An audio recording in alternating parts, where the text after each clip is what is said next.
साहब द्रौपदी के कपड़े उतारे गए, द्रौपदी के कपड़े उतारे गए थे तो महाभारत हो गया था। और आज देखो कपड़ा पहनने को कह रहे हैं हम बेटियों को, तो ये किया। इसका मतलब ये हुआ कि नारियों को अर्धनग्न देखने की इच्छा आप लोगों की है। नारी आप क्या कह रहे हैं? वो बिल्ली की पोटी नहीं है तो किसकी पोटी है? वो बिल्ली की पोटी नहीं है, वो किसी और जानवर की है। वो कॉफी में डालते हैं, उसका जो टेस्ट है लेकिन जो पोटी है वो बिल्ली की नहीं है, किसी और की है। किसकी? आदमी की है। बताओ किसकी है? आप कह रहे हैं कि तब भी लेफ्ट की विचारधारा होती थी जब महाभारत होता था। शकुनी तब लेफ्ट की विचारधारा ही थी। शकुनी लेफ्ट की विचारधारा है। नमस्कार दोस्तों, स्वागत है आपका एक और नए जोरदार धमाकेदार डिबेट वीडियो में। होली के उपलक्ष्य में न्यूज़ 18 इंडिया के स्टूडियो में आए हैं कथावाचक राधा रानी के परम भक्त अनिरुद्धाचार्य जी। तो दोस्तों, इस डिबेट में आप देखोगे जो कट्टर सनातनी विरोधी और कट्टर मुस्लिम परस्त विवेक श्रीवास्तव है, उन्होंने अपना परिचय तो अपने सवालों से दे ही दिया कि वो कट्टर सनातनी विरोधी है, और उन्होंने ऐसे ही सवाल दागे अनिरुद्धाचार्य जी के समक्ष। तो दोस्तों, अनिरुद्धाचार्य जी ने कैसे इनके सवालों का जवाब दिया और कैसे इनकी धुनाई कर दी, दोस्तों इस डिबेट में आपको देखकर बहुत ही मजा आने वाला है। और कई ऐसे हिस्से हैं इस डिबेट में दोस्तों, आप वो देखोगे तो आपको बहुत ही आनंद आ जाएगा। तो चलिए शुरू करते हैं इस डिबेट वीडियो को। Let's start. बहुत दिन हो गए हैं, मजा नहीं आ रहा है। अभी मजा आएगा ना भिड़ो। पिक्चर चालू करो बे। जो सवाल है गुरुजी, आपका एक बयान सामने आता है जिसमें आपने कहा कि आजकल की जो बहुएं हैं चाइनीज माल है, कोई गारंटी नहीं है इनका। मैं भी एक बहू हूं, क्या मैं चाइनीज माल हूं? मैं जानता हूं। अब सवाल आया ये।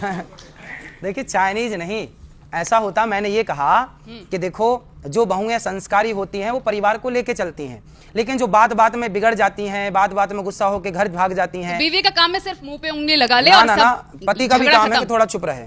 चलिए, पति का भी काम है कि थोड़ा चुप रहे, लेकिन जो बार बार बिगड़ जाए तो चाइना मॉडल ही बिगड़ता है बार बार। चाहे वो पुरुष हो चाहे वो स्त्री, जो बिगड़ जाए वो चाइना मॉडल है जी।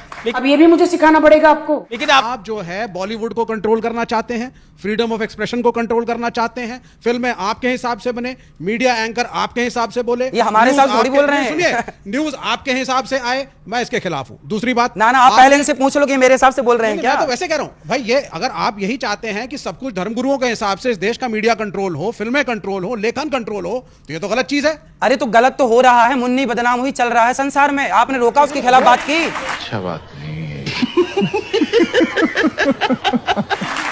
जी, हमें सिखाया गया था साहब कि सूर्य देवता निकलते हैं रथ के ऊपर। क्या ये साइंस के अनुकूल है? किसके ऊपर निकलते हैं? सूर्य देवता निकलते हैं और पृथ्वी का भ्रमण करते हैं। क्या ये साइंस के अनुकूल है? साइंस के अनुकूल जो है वही शास्त्रों में लिखा है। नहीं लिखा है, सब कॉन्ट्रडिक्शंस हैं। आपको पढ़ने देखो, हमारे यहाँ तुलसीदास जी कह रहे हैं युग सहस्त्र योजन पर भानु लीलो ताहि मधुर फल जानू। आज साइंस कहती है कि पृथ्वी से सूर्य की दूरी इतनी है, हमारे तुलसीदास जी ने सैकड़ों साल पहले बता दिया पृथ्वी से सूर्य की दूरी। एक सवाल जी, एक सेकंड। अब मैं अगले प्रश्न पर आता हूं। नहीं, एक सेकंड, मुझे सवाल है, मुझे पूछने दीजिए। आपने कन्वर्जन की बात करी। आपने कहा कि साहब लोग कन्वर्ट हो रहे हैं। एक तरफ अनिरुद्धाचार्य जी महाराज जिनके इतने फॉलोअर्स हैं, वो जातिवाद को कहते हैं साहब है ही नहीं, डिस्क्रिमिनेशन कभी हुआ ही नहीं। लेकिन सच्चाई ये है जातीय डिस्क्रिमिनेशन हुआ, इसीलिए लोगों ने धर्म बदला। कभी सुनिए, मदर टेरेसा, शबरी को गले ना लगाते, समझो तो। बस 10 सेकंड बोलूंगा। मदर टेरेसा 19 साल की लड़की चेकोस्लोवाकिया से कलकत्ता आती है। एक औरत के ऊपर चींटियां चढ़ी थी और इस देश में लोग चलते जा रहे थे, सड़क पे कोई ध्यान नहीं दे रहा था, और वो लड़की उसको लेकर के अस्पताल जाती है, धरना देती है, तब उसको एडमिट किया जाता है। और बाद में जब वही बड़ी होकर के मदर टेरेसा बनके इस मुल्क के अंदर गरीबों की सेवा करती है, जो आपका समाज नहीं करता। कन्वर्जेशन का सबसे बड़ा एजेंडा लेके ही वो यहाँ आई थी। वो यहाँ आई ही इसलिए थी कि कन्वर्जेशन को बढ़ावा दे सकें, और आप जैसे लोग उनके पक्ष में हो गए। बच्चों को ये बड़ी अच्छी बात कही आप। को छोड़ करके सड़क पे उतरिए ना। उतरते हैं, घर घर जाते हैं, लोगों को समझाते हैं कि कन्वर्जेशन ना करो, घर घर जाते हैं, भगवत गीता देके आते हैं, तो अभी तो पेट में दर्द है आप लोगों के। धर्मवाद और हमारे वामपंथ में यही एक टकराव है। आप कभी मजदूरों, गरीबों, उन सड़क छापों की बात नहीं करते जो सड़क पे भूखा मरता है। आप केवल बात करते हैं, हम तो घर भी जाते हैं, गले लगाते हैं।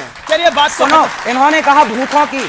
कभी आप विवेक भैया वृंदावन आना, 30,000 लोग, सबके लिए गौरी गोपाल की रसोई खुली है, ना जाति धर्म पूछा जाता, कोई भी आओ। वृंदावन में जितना लेबर वर्क है लगभग आप आके केवल खड़े होके देखिए, 99% लोग आके गौरी गोपाल में लोग भोजन करते हैं फ्री में, कोई चार्ज नहीं।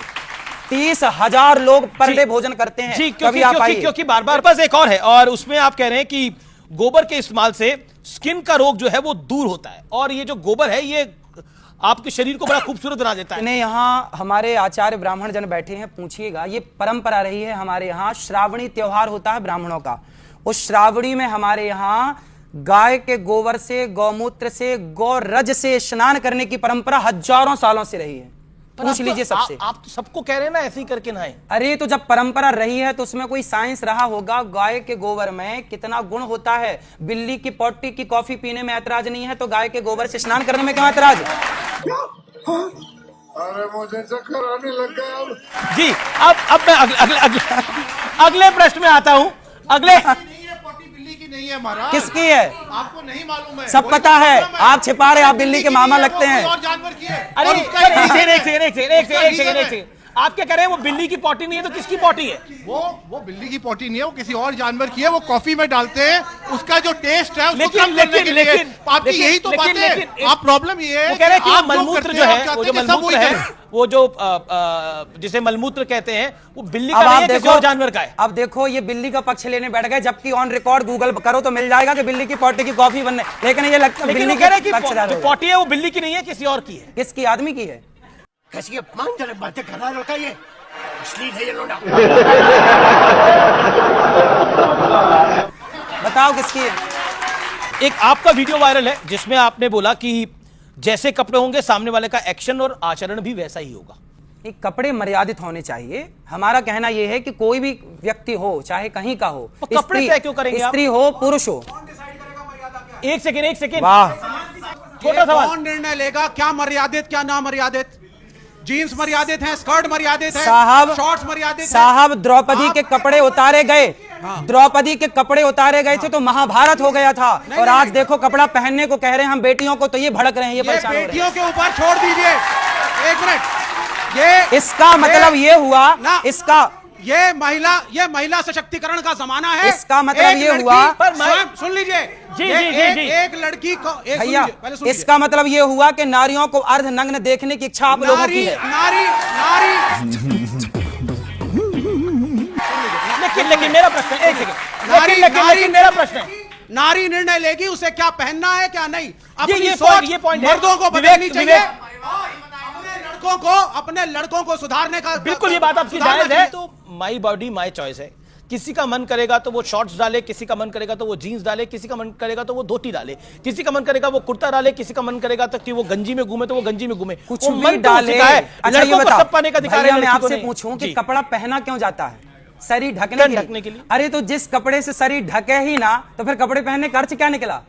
अब समाज में कुछ लोग, देखो ऐसा हुआ, कुछ लड़कियों को ऐसे, जो भैया की विचारधारा है, ये कहते हैं कि कुछ भी पहने। अब देखो आपने एक गाना सुना होगा बॉलीवुड का, ब्लू है पानी पानी, उसमें लड़कियां कितने कम कपड़े पहनी और कितना गलत दिखता है वो अपनी माँ के साथ। आप नहीं देख सकते, आपकी बहन, आप बहन के साथ नहीं देख सकते।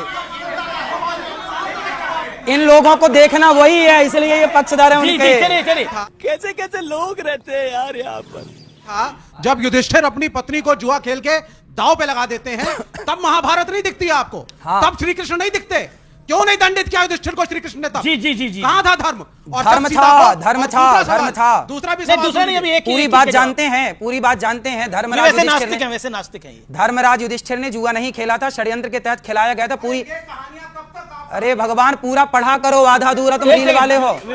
विवेक सही है, सुनो क्या हुआ था। पूरी जब बात सुनेंगे तो ये बात निकल के आएगी कि ऐसा हुआ था। पत्र लिखा था धृतराष्ट्र ने, पांडव जरा आओ, हमारा बेटा आपके साथ जरा बैठना चाहता है। तो बोला थोड़ा आओ। किसने कहा? धृतराष्ट्र ने कहा। और धृतराष्ट्र है इनके बड़े पिताजी, और बड़े पिताजी मतलब पिता है, तो पिता की बात इन्होंने कभी ठुकराई नहीं। अब सोचिए, ये तो बाप की जिम्मेदारी थी ना कि वो अपने बेटे को जुआ खिलाए या गीता पढ़ाए। अब जब धृतराष्ट्र जैसे लोग कह रहे हैं कि हमारे बेटे का मन बहलाने जरा तुम खेल लो जुआ, तो आज तक जिस बाप की बात नहीं टाली, तो वो बात टाल ना पाए, संकोच बस कि चलो भाई जब कह रहा है जी कि खेल लो तो खेल लिया। इसमें नारी को धर्मराज युधिष्ठिर हार गए। किसकी तरफ से? वहां पे धृतराष्ट्र, आप जैसे वामपंथी जो विचारधारा थी उस हाँ, ये विचारधारा शकुनी की थी, शकुनी जी। चलिए, अपनी पत्नी को नहीं सुनिए, अपनी पत्नी को उस समय जुए में शकुनी दांव आपकी पे विचारधारा लगाना, के थे। मतलब आप कह रहे हैं महाराज जी, अब आप एक नई कंट्रोवर्सी हो जाएगी। आप कह रहे हैं कि तब भी लेफ्ट की विचारधारा होती थी जब महाभारत होता शकुनी था। शकुनी तब लेफ्ट की विचारधारा ही थी, शकुनी लेफ्ट की विचारधारा है जी।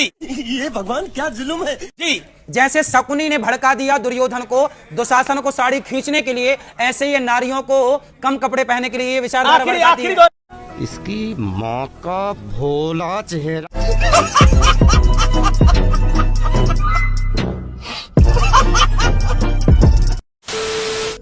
तो दोस्तों डिबेट हो गई खत्म, वीडियो हो गई पूरी। उम्मीद करता हूँ दोस्तों ये जबरदस्त और मजेदार डिबेट वीडियो आपको पसंद आई होगी। तो दोस्तों ऐसी ही डिबेट वीडियो आपको देखना पसंद है तो प्राइम डिबेट के इस यूट्यूब चैनल को सब्सक्राइब करते आप जरूर जाओगे। मिलता हूँ आपसे अगले वीडियो में, तब तक के लिए जय हिंद, वंदे मातरम।